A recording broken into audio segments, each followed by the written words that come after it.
I have a feeling this is going to be like an intimate conversation. This is so beautiful. Okay, let me give you a brief about what I do. Basically, I've been researching for the past like 20 years and in natural health and alternative medicine and a lot of alternatives to current medications. I've spoken on so many medias around over the past 10 years, and 2 years ago I started putting information on YouTube. And since then, it's so interesting because it's almost like we're conducting public experiments together with people. Like I experiment myself, then my friends start to experiment, and then I put it on YouTube, and people start to experiment voluntarily, of course, with proper disclaimers, and we get feedback. And so what's happening is so interesting. Now we have millions of views and a lot of people who are following up. And I did a video about your research recently. It gained so much popularity, and I've been experimenting with NMN and resveratrol, and I've read your book twice, and I followed your work, and there's so much. I'm actually experimenting with something that might strike your interest. I tested NMN and resveratrol first, and then in large quantities to see what happens. Then I went back to the proper dose. Then I tested doing it in liposome. Like I got NMN powder and resveratrol powder, and I put some sunflower lecithin, and I broke it with ultrasonic waves. Yes. And I was able to get way better results with that, even with a smaller dose, because of the absorbability in this case. What do you mean by results? That's the interesting part. So when I first tried NMN and resveratrol, I started with a low dose, and then I started to increase it in the powder form. I started with a low dose, and then I started to increase it gradually. And then I really increased it to a very high dose to see what happens. Wow. So, like, not very, very high, but like 2 grams each, twice a day. That was a high, this is a high dose, right? Yeah, right. That's 4 times what I take, yeah. Yeah, it's a very high dose. When I did that, I actually got extreme like pressure in the head. And at one night, like 2 days into that experiment, my nose started bleeding out of nowhere. So I knew it. Yeah, I knew it was time to stop. It thinned your blood, probably. Yeah, so I stopped that immediately, and I went back to the normal dose, which was like 0.5 gram each every day. I take it with MCT oil, because I'm assuming it's fat soluble, so I have to do that. And then I stopped taking the powder form, and I started taking the liposome form, which I did the way I told you. And since this first day, I think I'm noticing like increased activity. I didn't notice that with the powder form. I noticed increased activity with the liposome form. And then my friends started asking to get some, and I gave some to my friends, and they started experimenting with it, and they're experiencing similar results, along with like I don't know how to, like facial, like the skin of the face is also more vibrant and it looks better. Yeah. So yeah, I'm seeing results with the liposome form, and well, you know that I have my poor man's version, which is my yogurt. Yeah. I actually was just eating it when you called. Yeah, let me show you something. Yeah. So this is how I have my 2 spoonfuls of yogurt every day. I just finished it. Beautiful. You know, you can still see Yeah. that in there. And then I'm still having my coffee with NMN. So I show you that only because, you know, a lot of people just say what they think is right, or even they lie. Yeah. Whereas, you know, you and I are really living it. And what we say we're doing, we're very accurate and truthful about what we're doing. Yeah. I could say, I take NMN and yogurt every day, and then maybe eat it once a week, and I'm just lying. But now that you've seen, this is my breakfast. Yeah. With you today. Anyway, so I take 4 of these. That's the NMN, and the resveratrol was dissolved in this. Mm-hmm. So this is water soluble. This is not. So the liposomes are for what? Both molecules or just one? For both molecules, I'm putting like maybe 4 grams each, NMN and resveratrol, with about, let's say, 20 grams of sunflower lecithin. I dissolve it in maybe 100 ml of water, and then I break it in an ultrasonic machine, which I actually built myself. So I like to experiment. It's my thing. So the ratio of sunflower lecithin in water is what? like 4 grams with 20 grams of sunflower lecithin in 100 ml of water, approximately. It's not accurate. I didn't base it on anything. I thought that would be a proper ratio. And I honestly, I use 5 drops of that 3 times a day, and I'm experiencing results. Mm-hmm. But when I took the powder, I didn't really experience anything significant. I wasn't sure of the results. Well, did you use resveratrol in anything, or you just ate the powder resveratrol? With the liposome, or when I first experimented with it? When you first had the powder with resveratrol, did you mix it with anything? MCT oil. I took it with MCT oil capsules. Oh. Okay. Yeah, because I'm basically vegan, so I didn't use the yogurt. I just used. I reasoned that MCT oil should do the trick. Yeah, I would have thought so. Mm-hmm. It's worth pointing out that the things that I'm talking about today haven't been proven to work in humans, right? We're talking about anecdotal evidence. But there is a lot of evidence in animal studies so far, mostly mouse studies. Yeah. And, the skeptics would say mice don't prove anything. And it's true, they don't prove anything. But they are some guide. If something fails in a mouse, it's probably going to fail in a human. If it works in a mouse, it has a chance to work in a human. That's usually the rule.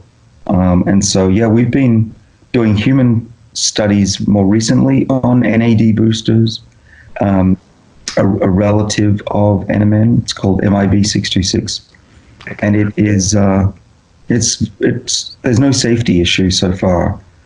And, but it's not a huge dose like you were taking. People have to be very careful, I think, with these substances, right? Because they haven't been tested rigorously. That's the warning. I don't want to come across as, a scientist saying we should all be testing things in our bodies, because you have to be not just careful, but you have to, like you and me, monitor our bodies to make sure that we're not doing any harm, or seemingly not doing any harm. So unless you're working with a doctor and having blood tests. So tomorrow I'm going to have a blood test to see how things are going. Yeah.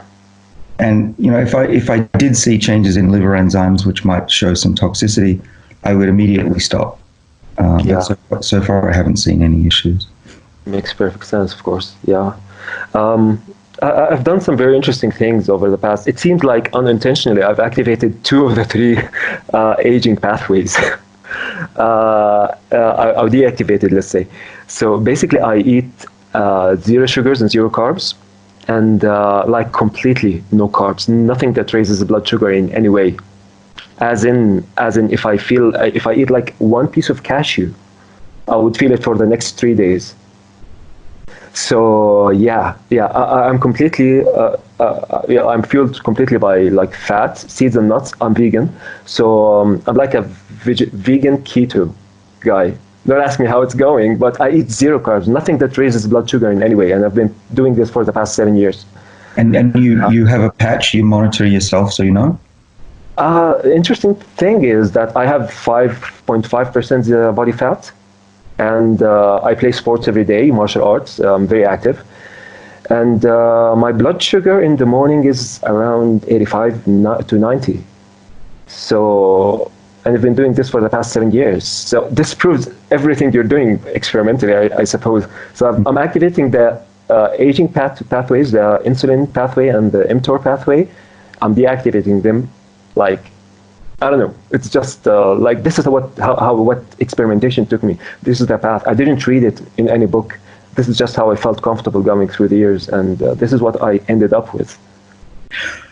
Right. Well, it's an interesting diet. Because carnivorism, I'm not convinced is healthy in the long run. It'll help you build muscle, of course, but there's no experiments that I've seen that say eating a lot of meat is long-term beneficial.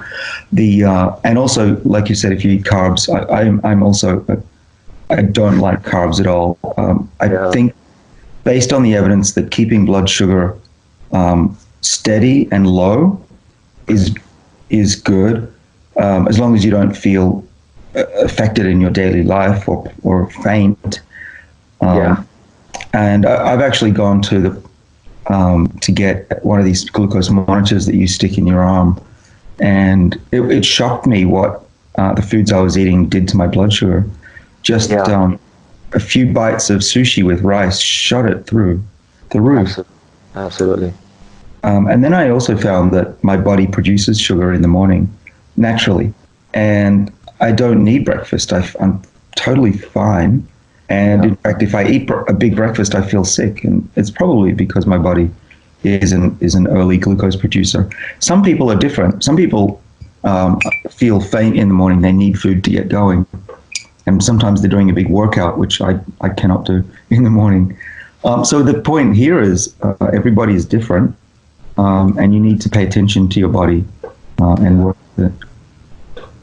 I seriously came to the conclusion that sugar acts like a drug, but once you stop that gradually and wisely, of course, your body gets accustomed to taking its energy from fat, which we call keto.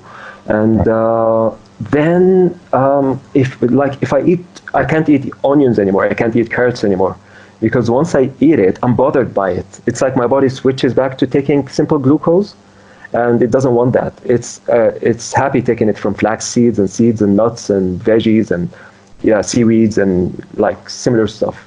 And that's another question. You are an advocate of metformin because you're seeing a lot of benefits from using it, health-wise and considering aging as well, right? My question is, why don't we just stop eating sugar and starch and get these results naturally instead of blocking glucose absorption with metformin? Well, I'm not an advocate. I don't advocate or recommend anything.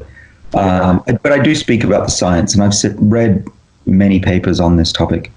There are two main points. One is that it's always better to do it naturally than to take a molecule or a drug, a supplement or drug.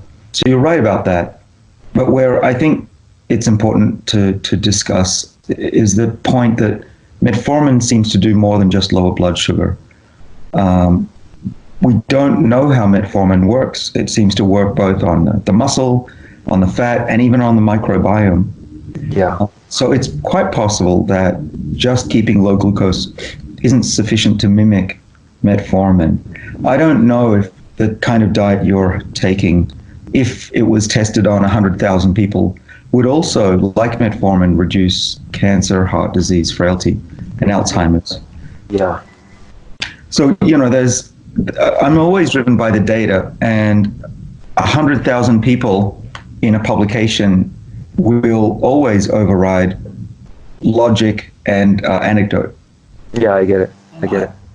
So we showed way back in the early 2000s that these plant molecules do activate the same pathways, many of the same pathways as fasting and exercise.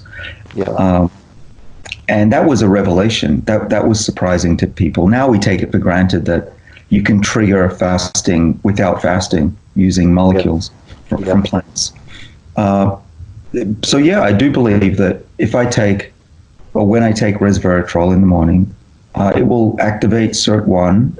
And SIRT1, we've actually shown, at least in mice, that SIRT1 is actively promoting blood vessel growth and mitochondrial function, just like fasting and exercise would do. I try to do both because it looks like they're additive.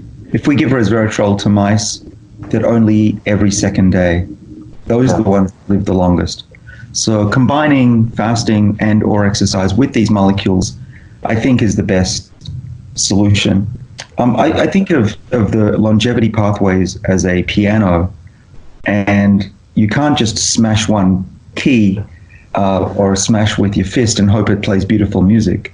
You want to play the symphony, and we don't know what the symphony is yet. It's still early days. We were all born one generation too early for us to know this for a fact, and that's why I'm willing to talk about it because I think that at a minimum we can have millions of people live healthier lives based on the science right now. Yeah, absolutely.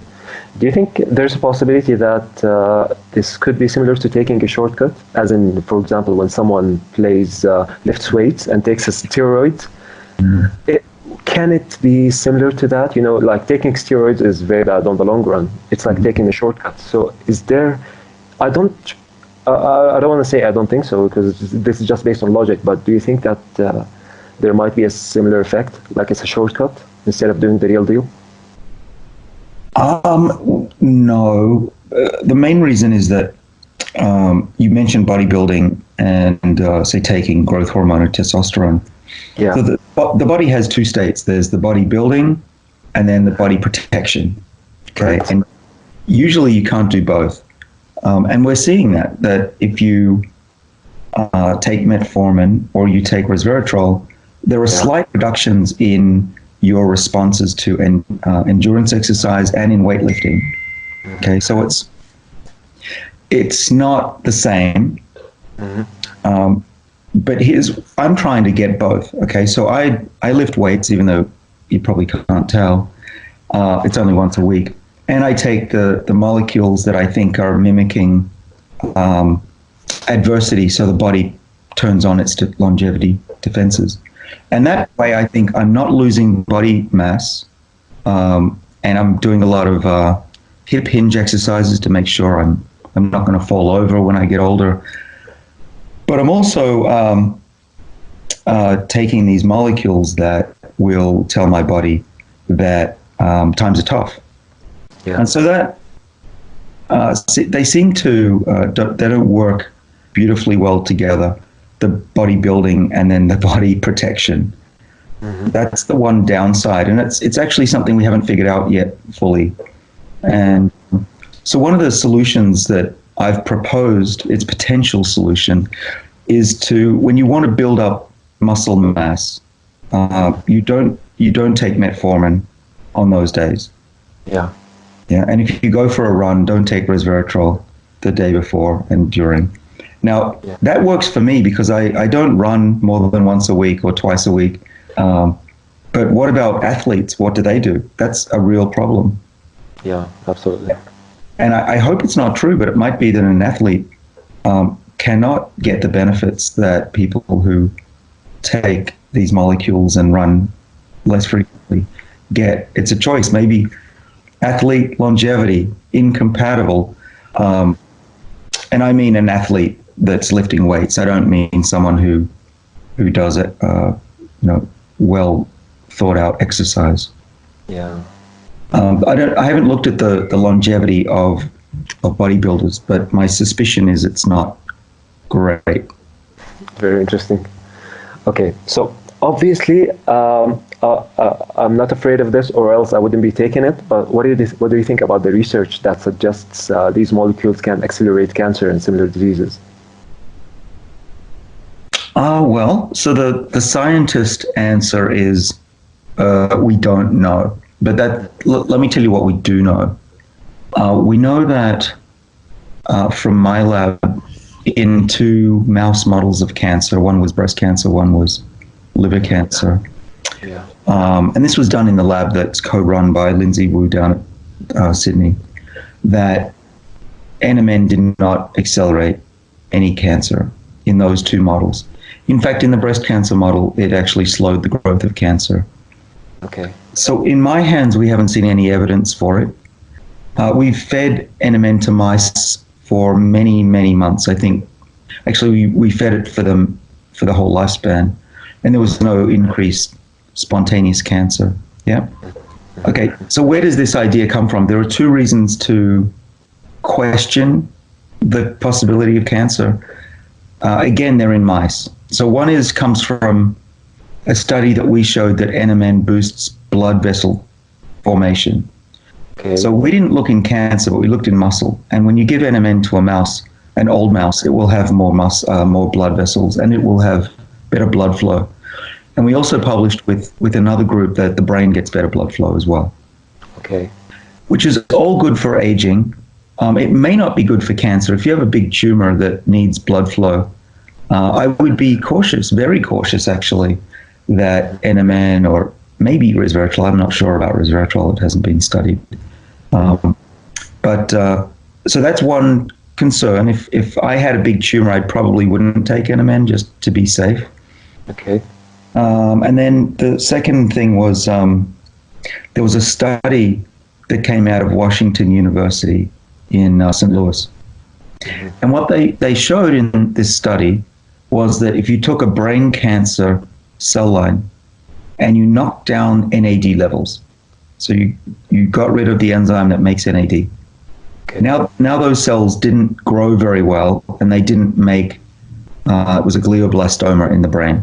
Okay? Okay.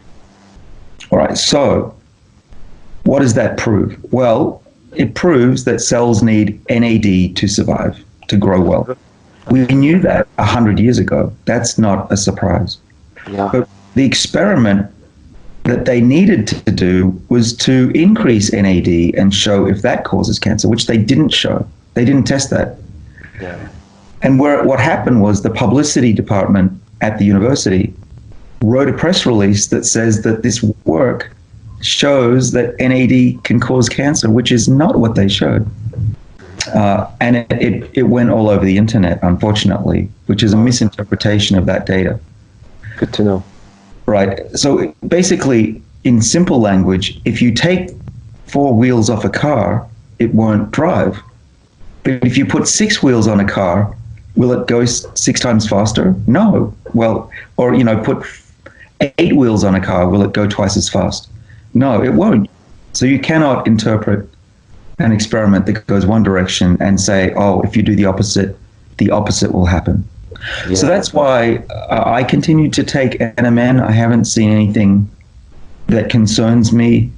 If I did, I'm not crazy. I would stop immediately and tell the world that I've stopped taking it. And my father as well. I certainly wouldn't want my father to harm himself at age 80. And then there's the clinical trials. We've been doing safety studies with NAD boosting molecules. Other labs, probably 4 other labs, have done this in humans and not seen anything yet. But, again, I'm a scientist, so I would say we need long-term studies. We need to test for 5 years and look at thousands of people, and that would tell us if there's a worry. Absolutely. Makes perfect sense. Yeah, that explains it. Okay, my last question. I definitely did not hesitate to try NMN and NR and resveratrol because NMN and NR, they are derivatives of vitamin B3. So there wasn't like a big risk thinking in that direction. But I have to say, when I think about the possibilities of engineering viruses, I freak out, which is an ongoing research and much to come in regards to that. So am I allowed to ask about this? It's kind of a scary idea and like consequences that might come with that. Yeah, I would love your input about this. Oh, you mean bioweapons, an adverse? Yeah, that's taking it to the extreme. But also about the consequences on long term, injecting ourselves with genetically modified viruses, similar stuff. Yeah, right. Well, that's going into territory that I think is too risky. We don't know a lot even about AAV, the adeno-associated viruses, which are used by some companies to treat eye disorders and sickle cell anemia. Yeah, but we really don't know the very long-term safety. The virus looks like it might integrate into the genome. It could theoretically disrupt a gene that could lead to cancer. The FDA has looked at this and they've said it looks safe, and they've of course approved products. But those are in diseases where patients have no other choice. They're blind or going blind or dying young. For someone who's healthy and young to middle-aged, in my opinion, the risk is too high because there's still another 50 years to go at least. Yeah. So I'm not a fan of that kind of self-experimentation. I know it's being done. Speaking of viruses, we have work on gene therapy to reset the age of cells. We have a publication that's available online on bioRxiv that shows you, and it's in the book as well, you've read the book, that shows that we can truly reset the age of cells and they function again, so we can restore the eyesight of an old mouse that's lost its vision or has glaucoma, the pressure in the eye. And even if we damage the eye, it can grow back. So that's going to be a gene therapy for glaucoma patients if it works. Eventually you could imagine that we could treat ourselves with a cocktail of 3 genes that resets the body. But even though I could go to my lab today and treat myself, I wouldn't do it. It's too dangerous. People would say it's unethical, and I wouldn't do it. Now, in 20 years when we have more idea of its safety, then it's going to be different. I'll be 70 years old, and the risk reward will be very different. Yeah, I get you. It makes perfect sense.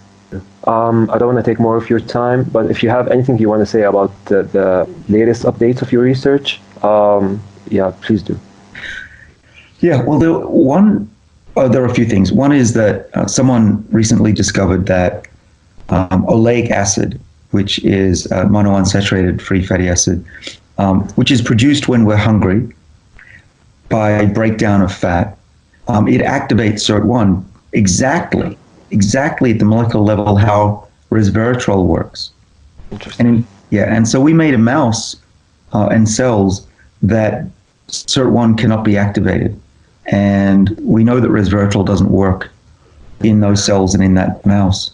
And then a lab recently showed that this oleic acid doesn't work in those cells as well, which is cool. It means that resveratrol from stressed plants is mimicking fasting, but it's also mimicking olive oil and avocados that also have this oleic acid.